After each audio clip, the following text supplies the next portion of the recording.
yo fui director general del Banco Central del Ecuador, miembro de su directorio y de la Junta Monetaria, asesor en política financiera y viceministro de planificación. Yo conozco bien la administración pública y el manejo de las finanzas públicas de nuestro país. Esa es mi área de especialidad y por eso tengo la capacidad y solvencia para decir que acá no ha habido falta de recursos, ha habido falta de corazón. Actualmente, a la fecha, Lojanos, el gobierno ecuatoriano tiene 8.080 millones de dólares depositados en un banco en Suiza que se denomina el Banco de Pagos Internacionales en la ciudad de Basilea. Nosotros vamos a demostrar que ese dinero sí se puede traer de vuelta al Ecuador e invertirlo en las familias ecuatorianas. Mi presidente Andrés, ya tenemos presidente, mi presidente Andrés. A ver, ¿por qué lo escogió el señor Arauz? ¿Por qué lo escogió el señor Arauz? Bueno, primero esa es otra imprecisión, por decirlo menos, ¿no? Que yo escojo. Fue un amplio consenso y la pregunta es ¿por qué no al señor Arauz? Ustedes mismos, la prensa, no exigían sangre nueva, caras nuevas.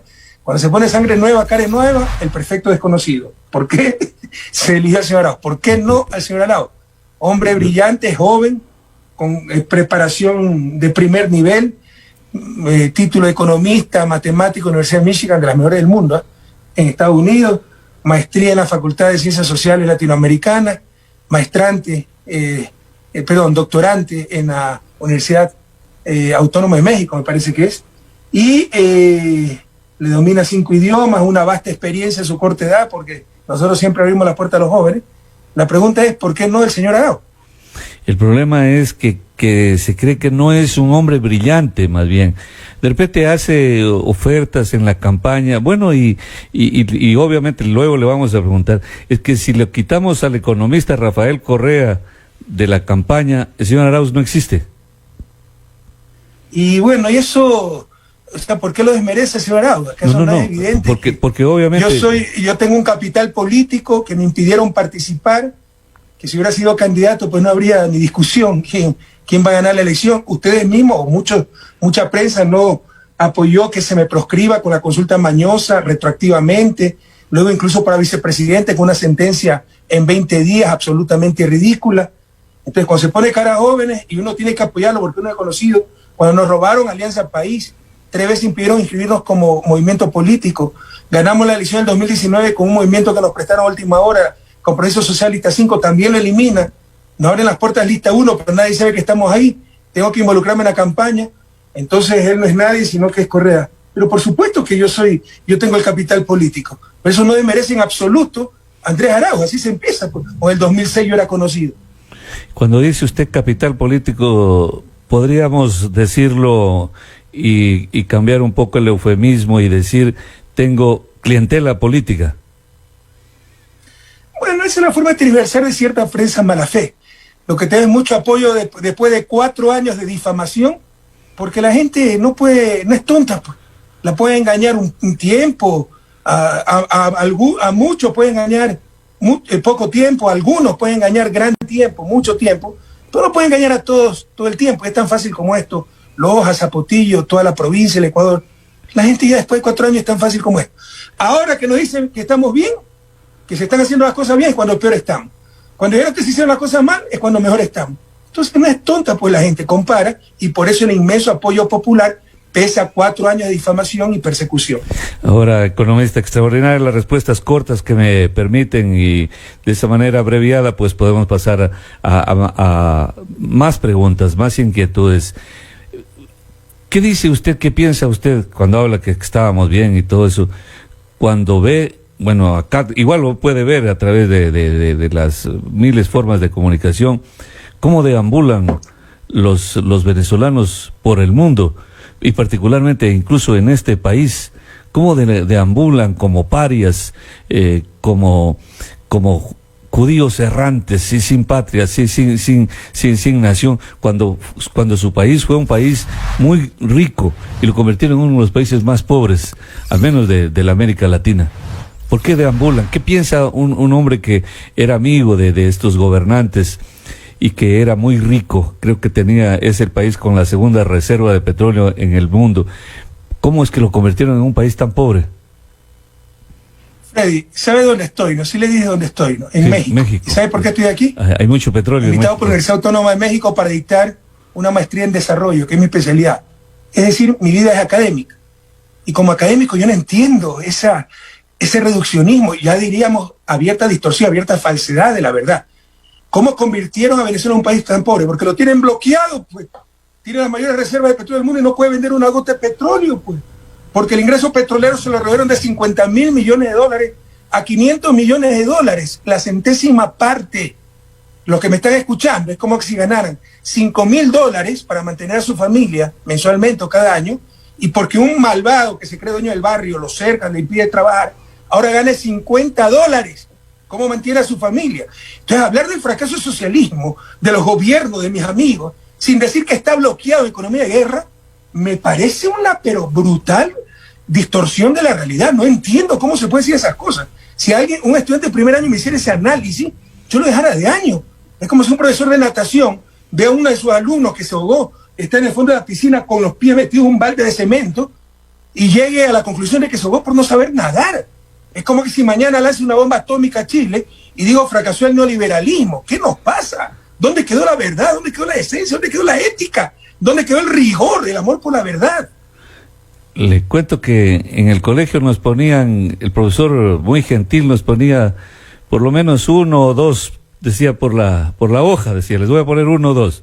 Entonces espero que me ponga 1 o 2, por ejemplo. Si es así, yo ponía hasta -3, -4 si tenían falta de ortografía.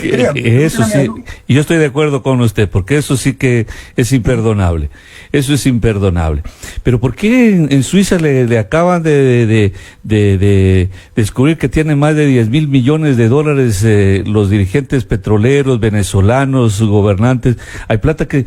Bueno, si quiere le leo lo que dice aquí la nota periodística, ¿no? Pero entonces, ¿por qué es que el pueblo es pobre y sus gobernantes son ricos? Léame la nota periodística, que no sea maldito. Porque hasta donde sé, no sé si usted recuerde los Panama Papers, ¿no? Ningún dirigente venezolano salió en los Panama Papers. ¿O hay alguno ahí involucrado?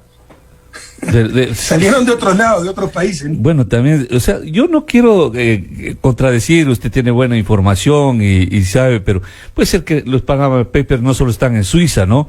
Pueden estar en Irán, pueden estar... El problema es que usted también debe tener buena información como periodista. Y la tengo, y la tengo. El asunto es que si... Bueno, hasta ahora, por ejemplo, lo de las universidades fue horroroso, ¿no? Diciendo que nosotros le hemos negado el acceso a la universidad a los chicos. Lo de... El fracaso del socialismo, los gobiernos de Venezuela cuando está bloqueado es horroroso. O sea, hay que decir toda la verdad, hay que contextualizar la pregunta. ¿Saben? Alemania después de la Segunda Guerra Mundial estaba destrozada. Entonces vamos a decir que, le lanza Tokio con una bomba atómica a Japón, Hiroshima, Nagasaki, Dios no quiera, la destrucción de algún país, después vamos a decir fracasaron las políticas económicas. Son otros factores absolutamente ajenos a las políticas económicas. Bueno, entonces no hay nada de recursos escondidos de los venezolanos en Suiza, no hay ninguno. Pero usted es el que está aseverando eso, por eso le pido pruebas, no he conocido esa noticia. Si lo hubiese, yo sería el primero en denunciarlo, pero hasta donde conozco. Por el contrario, han buscado por todos lados, salió la filtración de Panama Papers, otra filtración, y jamás está involucrado un alto dirigente venezolano. Pero si nos estamos dedicando, parece que tiene una obsesión con Venezuela. Pero en todo caso, si usted tiene alguna prueba, diga. Era una pregunta y había advertido que el problema es que me piden pruebas y la cosa se me complica a mí para demostrarle pruebas. ¿Cómo le muestro? Yo solo hago preguntas, además. Tampoco hago esas. Hagamos la pausa. Usted es periodista profesional, yo soy aficionado, pero el código deontológico, el código de ética, los principios deontológicos del periodismo exigen presentar información fundamentada, contrastada, verificada. Eso significa prueba. Muy bien, ya mismo decir un rumor y me pasaron el dato, Freddy Aponte, que usted tiene de las cuentas en Bahamas, $1.000 millones, y usted es el que tiene que desmentir. No, estamos equivocados. La realidad, la ética, incluso los derechos humanos, la presunción de inocencia, establece que si usted es el que acusa, usted tiene el cargo de la prueba, usted tiene que demostrar lo que está diciendo. Exactamente, en eso estoy totalmente de acuerdo. La carga de la prueba, perdón. No ahora cambio un poco... Le leo, economista, leo la nota, ¿da? Dice, Fiscalía de Suiza identifica cuentas con más de 10.000 millones de dólares que serían producto de la corrupción en Venezuela. La Fiscalía de Suiza identificó en este país cuentas bancarias de personas cercanas al régimen de Nicolás Maduro que contienen más de 10.000 millones de dólares que sospechan provienen de fondos públicos malversados en Venezuela, informó el periódico. Y este debe ser un periódico francés, no sé cómo se pronuncia, Le Matin Dimanche, algo así. ¿Está bien? Pues, sí, es un periódico, ¿no? Deletréemelo, por favor. L-E. L-E, sí, Sí. eso es el artículo L en francés. Ya, ¿Qué más? Matin en español. Martin, ok, Ya. M-A-R-T-I-A, ¿qué más? Sí, Le Marsan, Dimanche. No sé cómo se pronuncia. Sí. Domingo. El Martín Dominical. Mire, yo conozco Francia, vivo en Europa, vivo al lado de Francia y jamás he escuchado ese periódico. Y si fuera real eso, ¿usted cree que no estaría en todos los titulares? Por favor, hay que verificar la fuente. Y está como el cura ese falso que dijo que tenía cuentas en el Vaticano. ¿Cuál es la próxima fuente a citar, Fernando? Bueno, Valle? no, pero la Fiscalía de Zurich no respondió de inmediato a las solicitudes de comentarios por parte de un medio de prensa. Bueno, en febrero no perdemos tiempo. Bueno, no tenemos tiempo, pero usted me pide la fuente y yo le doy lo que tengo a mi alcance. Y de ser cierto, tenga la seguridad que será el primero en pedir que se investigue, se meta preso a los corruptos, pero están hablando de sería cercanos al régimen de Maduro, no es que es Maduro, no son su ministro, y por último un periódico que no lo conoce nadie. Ya, muy bien, como decía, vamos a cambiar un poco la ruta. Le decía, a ver, yo solo hago preguntas, no asevero, y cuando tomo referencia de fuentes, usted me dice que no los conoce los periódicos, peor yo, pues, que estoy por acá. Economista, entonces, ¿qué actos de corrupción pero hagamos podría...? una pausa, pero si fuera cierto algo tan escandaloso, ¿usted no cree que estaría en el New York Times, Le Monde, un periódico importante de Europa, de Estados Unidos? Es obvio que es mentira, si no estaría recogido en todos los titulares. Ya, economista, ¿qué casos de corrupción, más bien regresando al Ecuador, qué casos de corrupción puede reconocer usted en su gobierno? ¿Puede reconocer alguno? Pero algunos, pues refinería se dio en mi gobierno. ¿Pero por qué se dio? Por los paraísos fiscales, porque erradicamos la corrupción y nosotros hablamos con pruebas, se han repetido demasiadas tonterías demasiado tiempo. 70.000 millones en corrupción perdidos de acuerdo al estudio del Banco Interamericano de Desarrollo. 3 años han pasado con ese infame. No existe ese estudio. Tenemos el certificado del Banco Interamericano de Desarrollo que es mentira. El presupuesto del Estado es 35.000 millones y hablan de corrupción de 70.000 millones. Es imposible. Pero es el país donde se ha repetido 3 años y medio el puente hacia ningún lado para que se pasen la FARC, el narcotráfico. O sea, no sé qué pasó con la inteligencia nacional. El odio, no. A algunos les carcomió el corazón en la inteligencia para creer ciertas barbaridades, ¿no? Porque por más que no me caiga bien una persona, creer monstruosidades así es absurdo. Pero hablemos con pruebas, mire. Aquí está, le muestro el ranking de corrupción de la muy correísta Transparencia Internacional. Este ranking de corrupción se hace en función de la percepción de empresarios, es subjetivo. Usted piensa que hay más, menos corrupción, y usted sabe que los empresarios en la mayoría no nos quieren mucho, y solo subí antes de mi gobierno, solo subí. Subimos al puesto 151 a nivel mundial. Con mi gobierno logramos bajar 30 puestos, pero obviamente no logramos erradicar la corrupción. Pero nos quieren hacer creer que antes de mi gobierno no existía la corrupción. Se olvidaron, por ejemplo, que Petroecuador estaba tan podrida por la corrupción que la tuve que declarar emergencia y meter a la Marina de Guerra para limpiar esa podredumbre que había en Petroecuador. No solo eso, en los 10 años de mi gobierno, Ecuador es el país que más desciende en el ranking de corrupción. Ecuador baja 30 puntos, lastimosamente el que más sube es México, 51 puestos. Esa es la realidad. Nosotros realmente luchamos contra la corrupción. Pero obviamente siempre queda corrupción, más aún cuando quedan paraísos fiscales, ya me voy a referir a esto. Pero otra institución corriste, el Banco Mundial. Estas son cosas más duras, datos más duros. Esto está en la base de datos. Los jóvenes que me escuchan entran a la base de datos del Banco Mundial. 2006, 15.4% de empresas decían que habían tenido que dar coimas en el sector público, ¿no? Para vender, para obtener un contrato cuando no había inversión pública, cuando toda la actividad del Estado era bastante reducida. Nosotros cuadruplicamos la inversión pública y las coimas solo fueron 1.7%, incluyendo municipios, declaración de los propios empresarios. Viene Lenín Moreno y sube de nuevo 5.9%. Esta es la realidad, fíjese, 15.4% de empresas que decían que tenían que dar coima, con mucho más inversión, mucho más compras públicas, después fue el 1.7%, pero existía ese 1.7%. Y básicamente, ¿por qué? Por los paraísos fiscales, pues, como el caso refinería, ¿no? Paraísos fiscales que siempre hemos combatido, pero lo mantienen porque son la guarida de los capitales, de la plata sucia. Entonces los corruptos siempre fueron ellos, pero esa es la táctica. Utilizar la corrupción que quedó para generalizarla. Ahora sí hay corrupción generalizada. Ahora sí hay corrupción tolerada. Ahora sí hay corrupción institucionalizada. Ahora hay la corrupción de antes del gobierno, de mi gobierno, porque recuerde que antes de mi gobierno para comprar votos en la asamblea se daban las aduanas, migración, corríamos, si estoy siendo impreciso, porque hay jóvenes que no se acuerdan de esto. Se repartían la educación, la salud, las universidades. Ahora volvió el viejo país, repartieron hasta los hospitales, carnet de discapacitados, volvieron los tramitadores al registro civil, volvieron la venta de cupos en las escuelas, volvieron las compras de cargos públicos. Esa corrupción generalizada, institucionalizada, fue erradicada de mi gobierno. Lastimosamente, queda esa corrupción en los paraísos fiscales.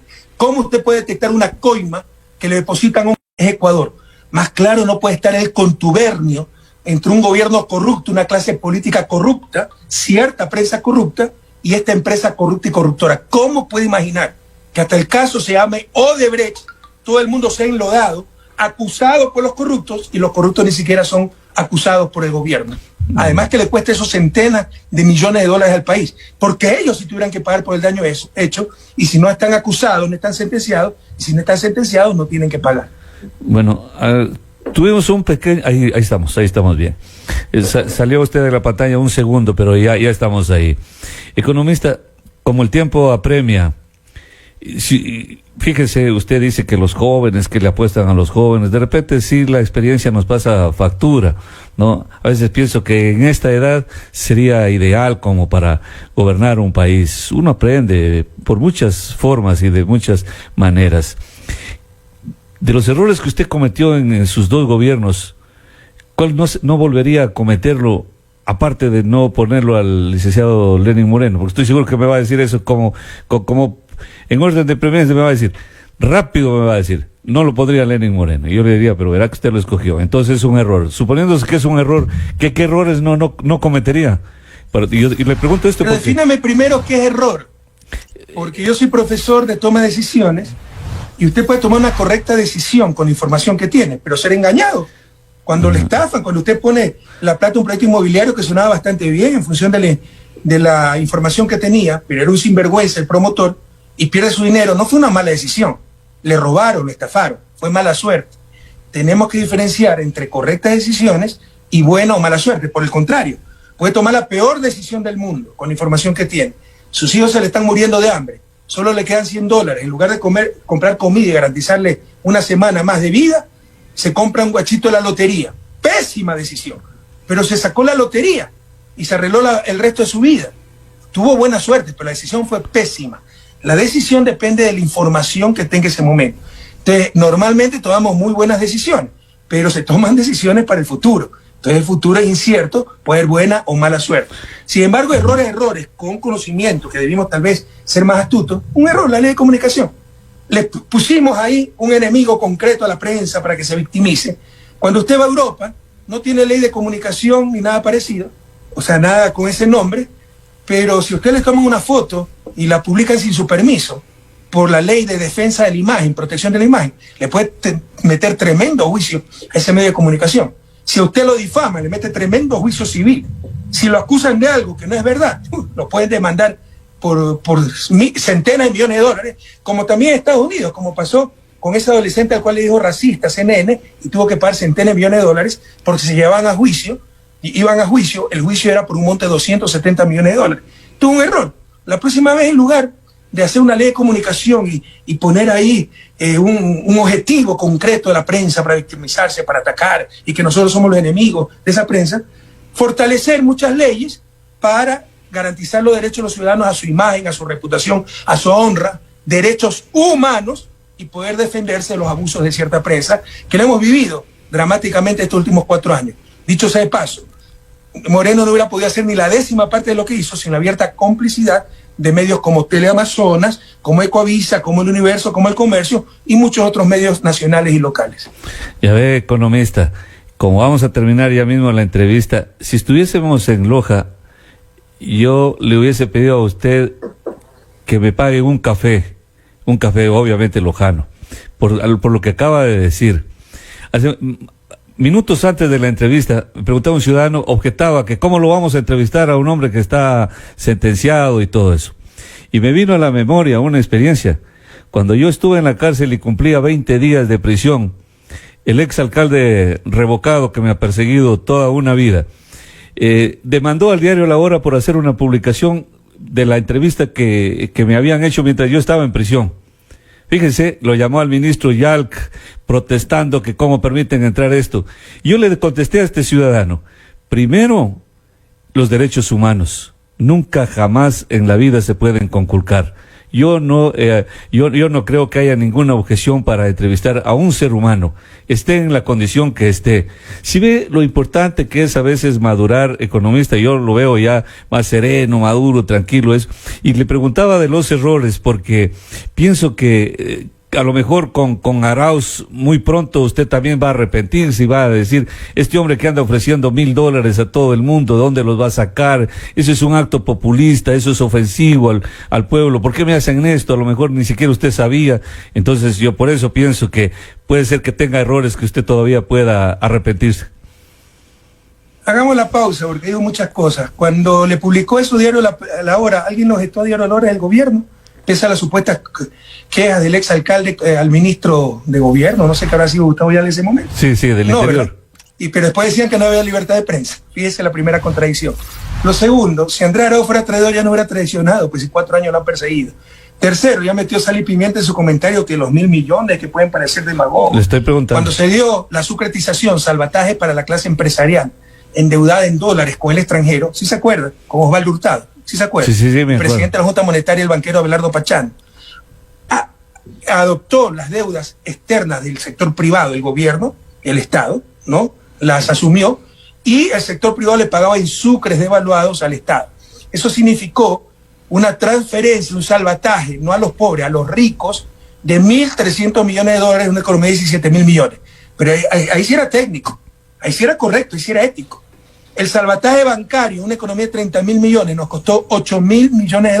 Y a usted, al que nos está escuchando, porque cuando le incautan los depósitos, la mayor incautación de bienes privados de la historia del país, es un gobierno ultraliberal hasta que duraron las ganancias. Cuando se acabaron las ganancias, se acabó el liberalismo, incautaron propiedad privada, nuestros depósitos, le incautaron sus depósitos, 1 millón de sucres, supongamos, a $10.000 sucres dólar, perdón. Eso significaba que le incautaron $100. Se lo devuelven un año después en dólares a 25.000 sucres dólar. Le devolvieron solo $40. Le robaron 60% de sus depósitos. Eso sirvió para el salvataje bancario. $8.000 millones en una economía de 30.000 millones. Más del 25% del PIB. Pero estaba bien, era para los banqueros. Cuando en la peor crisis de la historia se dice $1.000, 1 millón de familias, bono emergente, que lo está recomendando la ONU, el propio Fondo Monetario, Banco Mundial, lo están haciendo otros países, desarrollados, subdesarrollados, en Europa, en Canadá, en Estados Unidos. 1.000 millones, una economía de 100.000 millones, el 1% del PIB.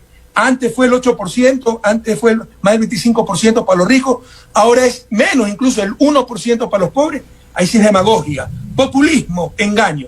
Ya basta. Jóvenes que me escuchan, lojanos que me escuchan, basta, digan basta, sepamos indignarnos. La indignación es una virtud democrática. Quieren volvernos a engañar, quieren que cuando es para los ricos son incentivos, cuando es para los pobres es subsidio, demagogia. Ya basta, estamos en la peor crisis de la historia y ahora sí el salvataje va a ser para ti, para tu familia, para los más pobres, que además benefician a todos, porque los más pobres con esos $1.000 no es que se van a gastar a Miami, van a pagar lo que fiaron en la tienda. Con esa platita el tendero va a poder pagar el alquiler atrasado. Con ese alquiler atrasado, el dueño de la casa, que ya tal vez clase media, clase alta, va a volver a invitar a su esposa a un restaurante. Con esa platita, el dueño del restaurante va a recontratar a los 2 meseros que tuvo que despedir por la pandemia. Y con esa platita, los 2 meseros vuelven a pagar en la tienda, se vuelve a pagar el alquiler, se vuelve a invitar a la esposa, se vuelve a ir al restaurante, se vuelve a recontratar más gente. Y es un círculo virtuoso que reactiva la economía. Entonces, no se dejen engañar. sabemos lo que hacemos y lo hacemos por ustedes. Cuando es para los ricos está bien, cuando es para los pobres demagogia. Ya basta. Ahora, técnicamente, esta pregunta, economista, y usted que es profesor y supongo que la conoce, ¿de dónde van a salir esos recursos? Es una pregunta. Qué buena pregunta, porque es más que obvio. Lo acaban de anunciar, ustedes mismos lo publicaron. Tal vez usted lo publicó en su radio. ¿Se acuerda que dijeron que tenían 8.300, dieron 7.500 millones? En verdad tienen 8.300 millones de reserva.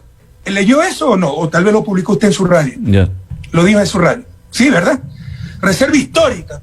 Le pregunto, ¿qué es la reserva en dolarización? La reserva monetaria en un país con moneda nacional sirve para respaldar esa moneda, porque la moneda es convertible. En Colombia, si 3.000 pesos es un dólar, por ley, usted puede ir con sus 3.000 pesos al Banco Central Colombiano y le tienen que dar $1. Te necesitan dólares, reserva monetaria, para respaldar la moneda nacional, el peso. ¿Qué moneda nacional tenemos que respaldar en Ecuador? ¿Sabe lo que es la bendita reserva del Banco Central, que ahora quieren privatizarlo, como en el 98 y nos quebraron en el 99? Porque saben que van a perder las elecciones, pero los banqueros quieren seguir dominando el Banco Central. ¿Sabe qué es la reserva monetaria? El 80% es plata del propio sector público, la deuda con el Fondo Monetario. 20% son reservas técnicas de los bancos. Y en lugar de tener al menos la plata del sector público trabajando para reactivar la economía del país, prestándole al gobierno, para eso se llama banco, la mandan a Suiza, al Banco de Basilea, a ganar cerca del 0% de interés para respaldo de las obligaciones externas. Es decir, no tenemos obligaciones internas. Pagarle a los maestros no es obligación. Pagarle a los médicos no es obligación. Ayudar a la gente que se come la camisa en la peor crisis de la historia, que no tuvo que ser así, el mal manejo, no es obligación. Pero además, las obligaciones externas no es solo la deuda pública externa, es también la deuda privada externa. Es la fuga de capitales, es hasta la importación de Nutella, porque lo que hicieron estos tramposos con la dolarización es ellos hacer lo que le da la gana con la plata, pero los dólares los tiene que suministrar el Estado, incluso por importar Nutella. Para eso tienen esa platita guardada en Suiza. Esa plata tiene que regresar para reactivar la economía. Ahí nomás, tiene miles de millones, no hay que traer todo. Siempre se necesita una reserva de liquidez, pero no 8.300 millones. Eso es criminal. Mientras la economía se cae en pedazos, estamos financiando a Suiza. Y aquí hay alguien experto en economía. A mí no me va a engañar cualquier impostor que está hablando en nombre de los bancos, en nombre de los acreedores. Aquí estamos hablando en nombre de la patria. Bueno, por lo menos ofrecen en dólares, lo cual quiere decir que se garantiza también la dolarización como moneda circulante en el país, economista. Porque hay la amenaza, sí, esa, ¿no? Hay le la decía amenaza. hace un momento, ¿no? Usted como periodista debe estar informado. Supongo que está más que informado que hay una campaña sucia para asustar a la gente, pero esa misma campaña sucia se utilizó en 2006, cuando yo era candidato, dijeron que iba a desdolarizar. Lo utilizaron en el 2009, lo utilizaron en el 2013, lo utilizaron en el 2017. Siempre fue mentira y siempre perdieron, pero una lástima que todavía se pregunte sobre algo tan ya desgastado, ¿no? Tan conocido. Una mentira tan utilizada. De mi parte, quiero agradecer la posibilidad de haber conversado con usted a través de esta plataforma de Zoom. Y qué lástima que no me preguntó sobre el Festival de Loja, ¿no? Porque esa otra infamia que le sacaron a Andrés Arauz en el debate. Tengo temor, con sobreprecios. Economista, ¿Ah? Solo tenía temor, sí, que la señal ya mismo se nos vaya del Zoom, pero créame que la tengo en sumario esa pregunta. El Festival de Loja. Estaba esperando que me fuera para no firmarlo. Nunca lo quisieron. Nunca quisieron los centralistas de Quito tener un festival de Loja. Querían repartirse ese presupuesto entre los gestores culturales, entre la argolla de siempre. Y por eso me boicoteaban una y otra vez la firma del contrato. Y por eso me impuse y dije, tenemos que firmar este contrato. Y por hacer lo correcto, entonces ahora la suspicacia, que sobreprecio. Si hay sobreprecio, denúncienlo. Pero prefiero aguantar todas esas infamias a que se hubiera perdido el Festival de Artes Vivas para Loja. Bueno, hay un informe de la Contraloría, ¿no?, que dice lo contrario. Hay un informe de la Contraloría. ¿Qué dice el informe de Contraloría? Bueno, además de un contralor, pues, totalmente ilegítimo, que si ganamos, está asustadísimo, está tratando de boicotear las elecciones, porque no tendrá donde esconderse. Ese tipo es un delincuente. ¿Pero qué dice ese informe de Contraloría, por favor? Bueno, lo tengo en mis manos, es sumamente largo, pero fíjese usted, y aquí si quiere le corro traslado, le paso a su asistente el informe. Pues cuidado, que se presentó un certificado de que no hay es todo el informe. Y se pueden inventar una irregularidad. No, es todo el informe que tengo en mis manos. Denuncia, ¿no? Todo el informe de la no se hagan daño Contraloría. ustedes mismos los lojanos, no caigan en esa trampa. Nunca quiso el centralismo quiteño y tenía centralista el Ministerio de Cultura que me boicoteaban. Nunca quisieron el Festival de Artes Vivas de Loja, me tuve que imponer el primer año. El segundo año estaba esperando que se acabe el gobierno para no firmarlo, repartirse el presupuesto, y por eso ordené que se tenía que firmar dentro del marco legal. Y además, como es producción, como es comunicación, la ley permite, ¿no?, dar directamente el contrato, revísenlo por donde ustedes quieran, pero si se demoraba ese contrato, fíjense que se firmó en abril o mayo, al final de mi gobierno, ya en noviembre del festival, si acababa mi gobierno y que hacían concursos, todo eso, llegaba noviembre y no había festival, no se engañen, querían boicotear, querían extinguir, querían eliminar el Festival de Artes Vivas en Loja. Y sabía que me iba a exponer a todo esto, pero prefiero mil veces aguantar tanta infamia a que se hubiera perdido el festival para nuestra querida Loja. Ahora, ahí hay un asunto que complica. Usted dice que la Contraloría es una infamia. Las instituciones públicas son difamadoras aquí en este país. Fíjese que uno admite, pues, la justicia como estuvo, y sin embargo a mí me senté, tengo que ir a la cárcel, tengo que obedecer. Pero entonces todo lo que proviene de una institución es una infamia, es una calumnia, y ahí nos complica a los ciudadanos. Entonces, ¿en quién creemos? No hay una crisis de credibilidad. Ahorita hay nada, pues hay que volver a creer el 7 de febrero.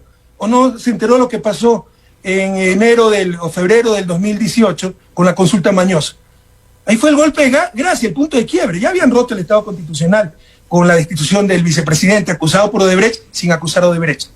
Pero con la consulta mañosa, eso fue un golpe de Estado, pues, y se lo dijimos, y cierta prensa lo apoyó. Y con eso se apoderaron de las instituciones del Estado y pusieron a los peores, la concuñada del presidente en el Consejo de Judicatura, a la 10/20 en la Fiscalía, a un contralor chimbo en Contraloría, a un procurador odiador.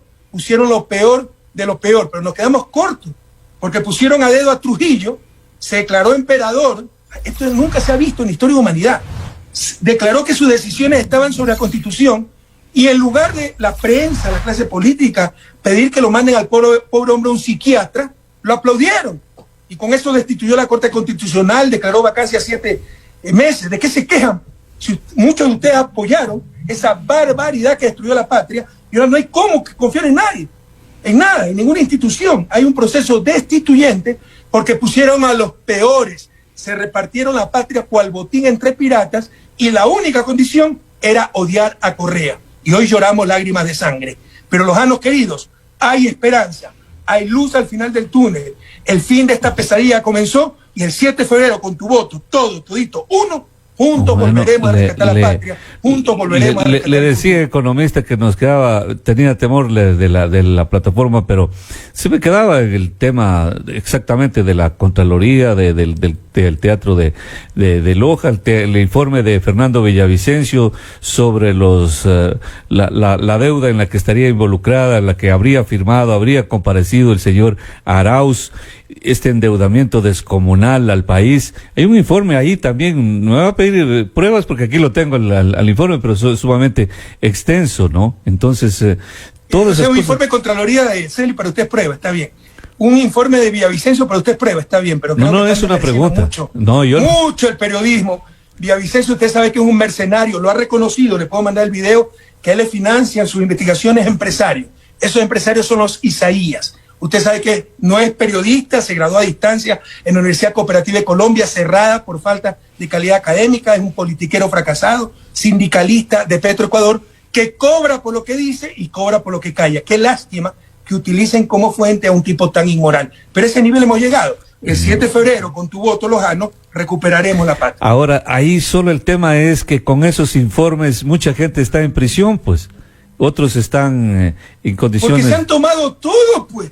Porque usted ya le dio la sentencia del caso Soborno, en que acusa a un expresidente por influjo psíquico. Porque no sabe que encontraron archivos en el 2018 en una computadora de Laura Terán, a quien ni conozco, exfuncionaria de la presidencia, pero había dejado de trabajar en el 2015 y encuentran 3 años después los archivos. No sabe que una de las coautoras, como se llame, con cooperación eficaz, no se le permitió pregunta a la defensa, dijo que había hecho un cuaderno en un viaje de Guayaquil a Quito donde había apuntado las coimas y todo eso. No se enteró de eso. No se enteró que pusieron a dedo al presidente del tribunal, juez Iván León, que con fiscalía preparaba la sentencia en tremendo fraude procesal, y todo está comprobado en el blog justiciaamarrada.org, lo puede verificar y nadie lo publica. Es un escándalo. En cualquier país desarrollado estaría presa la fiscal y preso el juez. Entonces le va a derrumbar cual castillo de naipe apenas regrese al Estado de Derecho. No se engañen, ya no crean estas patrañas, por favor. ¿Cómo pueden legitimar estas cosas? Si tuviéramos prensa realmente de investigación, jamás hubiera podido ocurrir tantos abusos, tanta arbitrariedad, tanta destrucción. Todo expresidente debería estar aquí en el Ecuador compartiendo sus experiencias, su sabiduría. Y me daría gusto que algún rato vuelva economista. Entiendo que la candidatura del señor Arauz es la última carta que usted se juega también en la posibilidad de volver a este país, porque él ha dicho que hará todo lo posible para sanear su situación judicial y que usted vuelva al Ecuador. A ver, hagamos la pausa, Freddy. Nuevamente, ética periodística. Ética. Pruebe que ha dicho eso Andrés Arauz. No, pues lo convino a que lo pruebe. Si no lo tiene ahorita, le doy 2 semanas, lo que usted quiera, para que lo pruebe. Lo que usted está diciendo no es verdad, es falso. Jamás Andrés Arauz ha dicho eso. Y tampoco en mi última carta, Andrés Arauz, yo no soy importante, lo importante es recuperar la patria. Yo he tenido una vida dura, sabré defenderme, estoy luchando contra infamias, contra difamación, contra enormes poderes, pero sabré defenderme y sabré prevalecer. Y si no en vida, verá cómo la historia pone las cosas en su lugar. Miren cómo han perseguido a toda la gente que ha tratado de hacer algo por la patria y la patria grande. Pero en todo caso, por ejemplo, a nivel internacional, le estamos arrasando. Se le va a derrumbar todo como castillo de naipe, porque la gente hasta se ríe cuando contamos de sentencias por influjo psíquico, etc. Pero lo que usted dijo, Andrés Arauz, no es verdad, y lo conmino enfrente a su audiencia para que pruebe, tómese los días que quiera, busque la grabación donde él dice que va a hacer todo lo posible para arreglar mi situación. Eso es falso. Le quiero agradecer, economista, y me comprometo rápido revisar el audio y lo vamos a pasar aquí.